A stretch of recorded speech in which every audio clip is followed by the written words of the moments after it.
hamma bilib qo'ysin. Er-xotinlar ham, yosh qarilar ham, ota-onalar ham.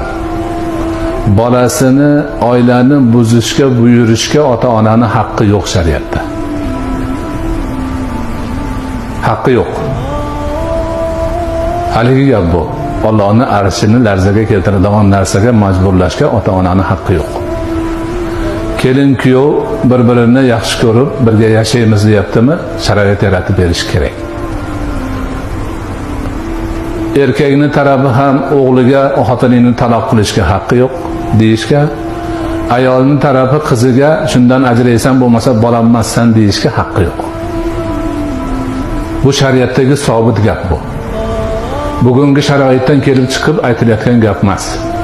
O'sha qadimgi imomlardan, Imom Ahmaddan, Imom Abu Hanifadan, ulardan oldingilardan sobit bo'lib kelayotgan shariatning hukmi shu.